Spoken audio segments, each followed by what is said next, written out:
ব্যাপারটা চেষ্টা করছে যখন আওয়ামী লীগ ক্ষমতায় ছিল আমার বঙ্গবন্ধু বইলা লোল ফালাইছে। আবার যখন আওয়ামী লীগের ক্ষমতা থেকে গেল তারা আন্দোলনটা কইরা একটা ক্ষমতার দিকে ধাবিত হইল, উড়াইলে লোক কদিন ডায়লগ মাইলগ দিয়া মার্শাল্লাহ হজদা করে আইসা টুপিটা লাগাইছিল, পাঞ্জাবিটা ফুটছিল, নির্বাচনের আগে এরকম একটা বেশভূষা ধরে, কিন্তু দিন শেষে সার্জিসকে মানুষ প্রত্যাখ্যান করে বসে। আমি যখন নিউজটি করছি এখানে আপনারা জানেন যে আমি যদি একটু স্পেসিফিক বলি, পঞ্চগড় এক আসনে 155টি ভোট কেন্দ্রে ভোট হয়েছে আজকে। এর মধ্যে আমি যখন নিউজটি করছি 72টির প্রাথমিক ফলাফল চলে এসেছে, অর্থাৎ 48% ভোট কেন্দ্রের খবর আমরা পেয়ে গেছি ফলাফল।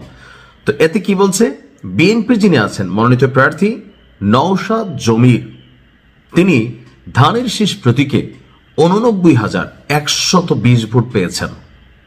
89,120 ভোট। তো সার্জিস কত হয়েছে?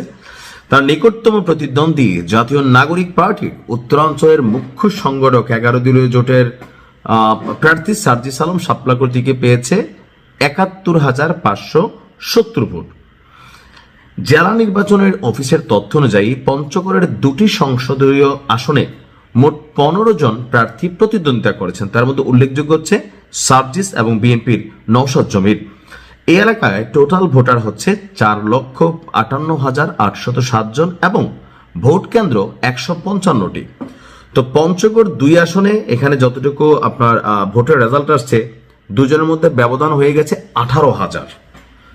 48% রেজাল্টে 18,000 ভোটে এগিয়ে আছেন বিএনপির প্রার্থী। তাহলে বাকি যখন 52% ভোট কেন্দ্রের রেজাল্ট আসবে, আপনি চোখ বন্ধ করে মনে করতে পারেন যে এখানে আপনার আরো মানে সার্জিস প্রায় 30 থেকে 40,000 ভোটে হারবে। কারণ প্রেডিকশনটা হচ্ছে কি যে ধরেন 100, 150, 200, 1000, 2000 এরকম প্রেডিকশন থাকলে আপনি একটা আশা করতে পারেন। কারণ কেন্দ্রগুলো হয় কি যে প্রত্যেকটা এলাকায় 2-1টা থানা মিলা আপনার এই নির্বাচনী আসনগুলো হয়। সো যে এলাকার কথার কথা, যেমন ধরেন 2টা থানা, একটার নাম এ একটার নাম বি। তো এখন দেখা গেছে যিনি এ তিনি হচ্ছেন বিএনপির একজন প্রার্থী, তিনি এ এলাকার, তো বি এলাকাতে তিনি তেমন ভোট পাবেন না। আবার যিনি বি এলাকার আছেন তিনি এতে ভোট পাবেন না। বাট এই ভোটের ব্যবধানটা খুব বেশি হয় না। কিন্তু যখন আপনার দেখা গেছে 72টার মধ্যেই প্রায় 18-20 হাজার ভোটে সার্জিস পিছিয়ে গেছে, বাকিগুলোতে সে পিছিয়ে যাবে। তবে একটা কথা কি, আমার মনে হয় যে এনসিপি কে মানুষ অপছন্দ করার পিছনে যেই কয়েকটা ক্যারেক্টারের দ্বিচারিক চরিত্র জনমনে প্রশ্ন তুলেছে, পাকনা পাকনা কথার মধ্যে সার্জিস অন্যতম ছিল। কারণ ও যে আওয়ামী লীগ সরকারের সময়রা কিভাবে মিশে গেছে, কিভাবে লোল টোল ফালাইছে, কিভাবে স্টেটাস দিছে, আবার এই মানুষগুলাই যখন সরকার পরিবর্তনের পর বা এই আন্দোলনের মুখ্য নায়ক হিসাবে ভূমিকা পালন করছেন, কপালে কপালে ডিবি হারুনের অফিসে কিন্তু বিরিয়ানি টিরানি খাইয়ে স্টেটমেন্ট বদলাই ফেলছিল। আমরা জানি এটার পিছনে জামাত তাদের কি বলে যে দক্ষতার মাধ্যমে সরকারের পতন করাইছে, তারা সামনে চলে আসছিল, নয়তো এই সার্জিসকে বাত্তি দিয়ে খুঁজে পাওয়া যেত না। তারপরেও এনসিপির একটা প্রভাবশালী অবস্থানে সে আছে, দেখা যাক কি হয়। তবে এনসিপির মেইন যে ক্যারেক্টারগুলো, এক হাসনাত ছাড়া, আমি আগেই বলছিলাম ভাই এরা কেউ পাশ করবে না।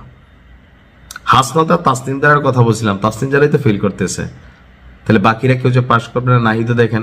এখন হান্নান মাসুদ একটু ব্যতিক্রম, কারণ ট্যালেন্টেড পোলা, নোয়াখালী পোলা, তো আসলে ধরেন একটু কি বলা হয়েছে ট্যালেন্ট।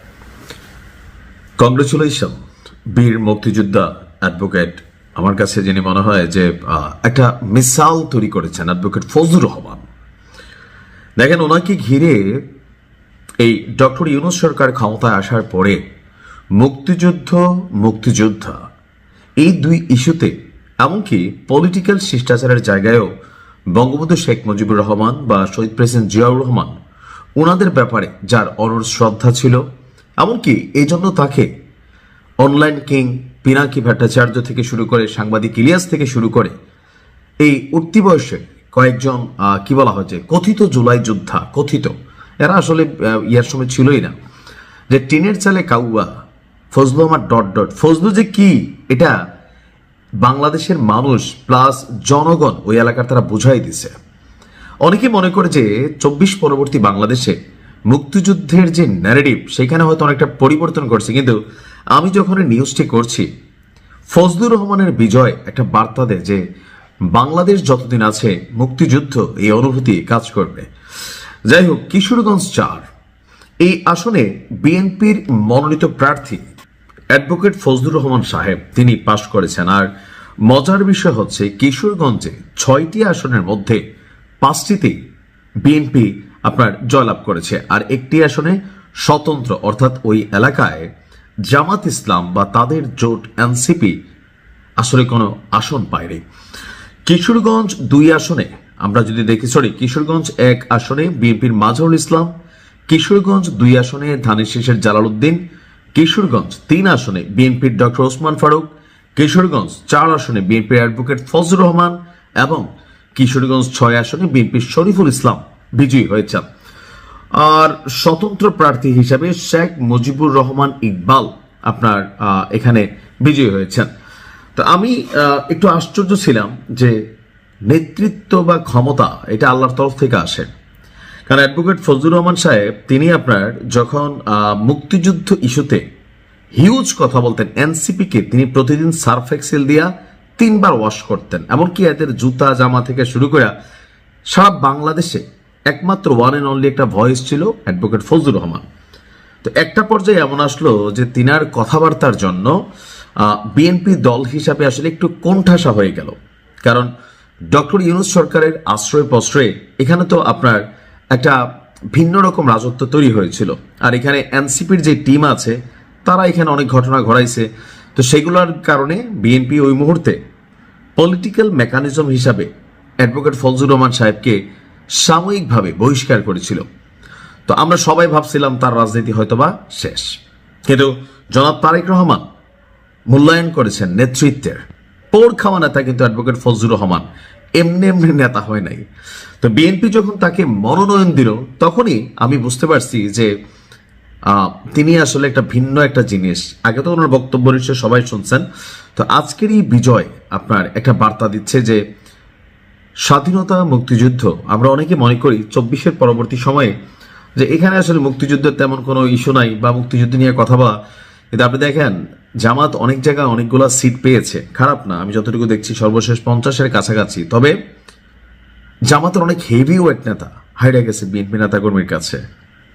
আর অ্যাডভোকেট ফজলুর রহমান সাহেবরা আসলে আমার কাছে মনে হয় যে ইতিহাসে খুব অল্প কিছু মানুষ শূন্য থেকে এসে নেতৃত্ব দেন, স্রোতের বিপরীতে শক্তিশালী কথা বলেন, এমনকি দিন শেষে দল তাদের মূল্যায়ন করে, জনগণ তাদের মূল্যায়ন করে, রাষ্ট্র তাদের মূল্যায়ন করে। আমরা আশা করি ফজলুর রহমান সাহেব তার